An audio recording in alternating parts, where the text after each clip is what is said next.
नमस्कार, मैं हूं आप सभी के साथ महिमा पांडे और आप देख रहे हैं 24/7। तो सुबह सवेरे में आप सभी का स्वागत है और मध्य प्रदेश की खबरों के साथ मैं हाजिर हूं आप सभी के सामने। तो चलिए शुरुआत करते हैं बुलेटिन की पहली खबर के साथ। आपको बता दें, मध्य प्रदेश विधानसभा चुनाव की वोटिंग के बाद सभी को इंतजार 3 दिसंबर को होने वाली काउंटिंग का है। इसमें भी किसका रिजल्ट कितनी देर में आ जाएगा, ये रिपोर्ट हम आपके लिए लेकर आए हैं। किसके नतीजे पहले आएंगे और किसके नतीजे लेट हो जाएंगे, देखिए इस रिपोर्ट में। रिजल्ट को लेकर चुनाव आयोग की तैयारियां जोरों पर हैं। इस दिन रिजल्ट जल्द देने की कोशिश होगी और तैयारी भी इसी हिसाब से है। लेकिन कितनी भी तैयारी क्यों न हो, रिजल्ट तो प्रत्याशी की संख्या और पोलिंग बूथ की संख्या पर निर्भर करता है। आइए आपको बताते हैं कि किन विधानसभाओं पर रिजल्ट में देरी होगी। अटेर विधानसभा में 38 प्रत्याशी हैं और मतगणना भी करीब 22 राउंड की है। इसी तरह भिंड में 21 प्रत्याशी, ग्वालियर में 19, ग्वालियर ग्रामीण में 20, दमोह में 19, नरेला में 23, सतना में 28 प्रत्याशी मैदान में हैं। यहाँ राउंड भी औसतन 20 से 23 हैं। इंदौर 5 विधानसभा में 26 राउंड मतगणना है। यही वजह है कि इन विधानसभा में रिजल्ट में देरी होगी। इसी तरह आइए आपको ये बताते हैं कि किन विधानसभाओं में नतीजे पहले आ जाएंगे। अनूपपुर में केवल 5 प्रत्याशी हैं, निवास में 5 प्रत्याशी, सुहागपुर में 6, कुरवाई में 4, खिलचीपुर, सारंगपुर, पंधाना में 5-5 प्रत्याशी हैं। वहीं कसरावत में केवल 4 प्रत्याशी, सेंधवा में सबसे कम 3 प्रत्याशी, पानसेमल में 4 प्रत्याशी हैं। इसी तरह गंधवानी में भी 4 प्रत्याशी, धर्मपुरी में 5, तराना में भी 5 प्रत्याशी हैं। इन विधानसभाओं में औसत राउंड 20 के करीब ही है। कम प्रत्याशी के चलते यहाँ रिजल्ट जल्दी आएंगे। यानी काउंटिंग के दिन अटेर, इंदौर विधानसभा 5, सतना, नरेला जैसी विधानसभाओं के लोगों को रिजल्ट जानने के लिए इंतजार करना पड़ेगा। तो वहीं सेंधवा, पानसेमल, गंधवानी, कसरावद, धर्मपुरी, अनूपपुर, निवास, सुहागपुर, कुरवाई जैसी विधानसभाओं के फाइनल रिजल्ट कुछ ही घंटों में आ जाएंगे। Bureau report, INS 24/7 Bhopal. इधर मध्य प्रदेश में आदिवासी समाज जिसके साथ सत्ता उसके पास। जी हां, हम बात कर रहे हैं विधानसभा चुनाव की, जहां पर मतदान हो चुका है और 3 दिसंबर को चुनावी परिणाम आना है। मगर जिस प्रकार से आदिवासी सीटों पर 90% तक मतदान हुआ है, उसे लेकर कांग्रेस और भाजपा दोनों राजनीतिक दल आदिवासियों को अपना वोटर बताते दिखाई दे रहे हैं। देखिए हमारे इस खास रिपोर्ट में। वोटिंग में निर्णायक आदिवासी, बीजेपी और कांग्रेस बता रहे साथी। 24 आरक्षित सीटों पर 80% से ज्यादा वोटिंग। 17 नवंबर को हुए मतदान में प्रदेश में जहां कुल वोटिंग का प्रतिशत 77.15% के पार रहा, तो वहीं आदिवासी इलाकों में लगभग सभी जगह बम्पर वोटिंग हुई। इन आदिवासी इलाकों में 85 से लेकर 90% तक मतदान हुआ।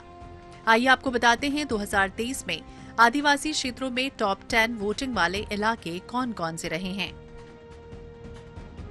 सैलाना 90.10%, अमरवाड़ा 88.63%, बरघाट 86.63%, थांदला 86.97%, पंढुन्ना 86.21%, रतलाम ग्रामीण 86.20%, जुन्नारदेव 85.63%, बैहर 85.16%, टिमरनी 84.61%। हमारी सरकार लगातार आदिवासी वर्ग के कल्याण के लिए संकल्पित रही है। प्रधानमंत्री जी ने स्वयं इस वर्ग की जो महत्ता है उसको बार बार रेखांकित किया है और विकास के लिए योजनाएं लाए हैं। तो स्वाभाविक तौर पर इस वर्ग का मतदाता भारतीय जनता पार्टी के पक्ष में अपने मत का प्रयोग चुनाव में किया है और इसका परिणाम हम देखेंगे कि 3 तारीख को देखने को मिलेगा। वहीं 2018 के चुनाव में कांग्रेस को आदिवासियों का भरपूर साथ मिला और जिसका नतीजा ये रहा कि कांग्रेस की सरकार बनी। ठीक इसी तरह विधानसभा 2023 के चुनाव में आदिवासियों का साथ बीजेपी को मिला था। इसके बाद सत्ता की सीढ़ियां चढ़ना बीजेपी के लिए आसान हो गया। यानी आदिवासियों का झुकाव चुनाव में जीत और हार तय करता है।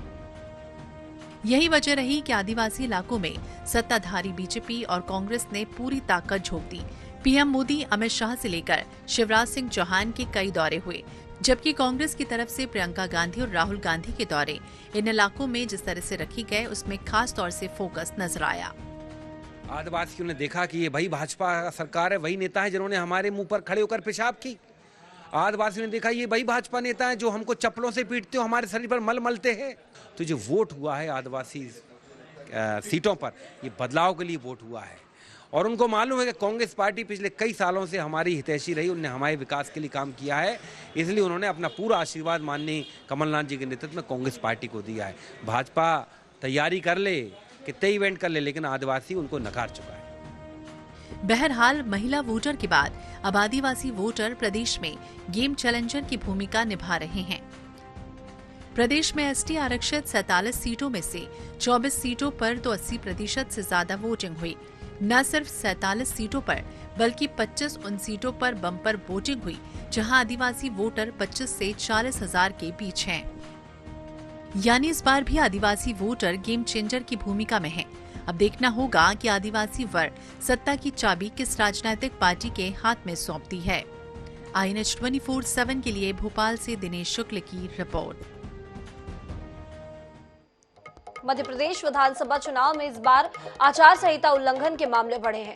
पिछले विधानसभा चुनाव की अपेक्षा इस बार 2.5 गुना ज्यादा मामले बढ़े हैं, जिसमें निर्वाचन आयोग के सी विजिल ऐप और प्रत्यक्ष रूप की शिकायतें की गई हैं। देखिए इस रिपोर्ट।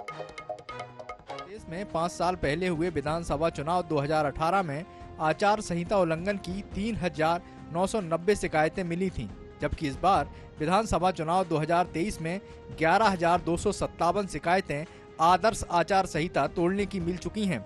यह शिकायतें निर्वाचन आयोग के सी विजिल ऐप और राजनीतिक पार्टियों ने की हैं। प्रदेश में 9 अक्टूबर से आदर्श आचार संहिता लागू की गई है, जो नई सरकार के अस्तित्व में आने तक जारी रहेगी। वहीं आदर्श आचार संहिता लागू होने के बाद से अभी तक 11,257 शिकायतें प्राप्त हो चुकी, जबकि राजनीतिक पार्टियों ने भी प्रशासन और एक दूसरे पर आचार संहिता उल्लंघन को लेकर शिकायतें की हैं।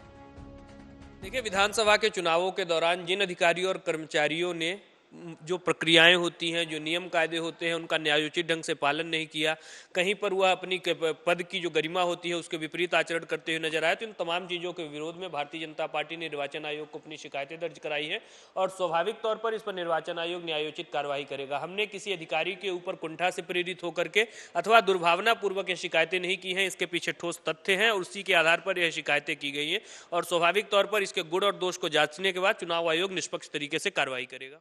देखिए, मैं मानता हूं कि जो चुनाव आयोग रहता है वो एक संवैधानिक संस्था है, तो जनता का बड़ा एक विश्वास होता है, सारे प्रत्याशियों का चुनाव में बड़ा विश्वास होता है, तो उस विश्वास से शिकायतें की। लेकिन मेरा सवाल है कि जितनी शिकायतें हुई, क्या उस रेशो में कार्रवाइयाँ हुई?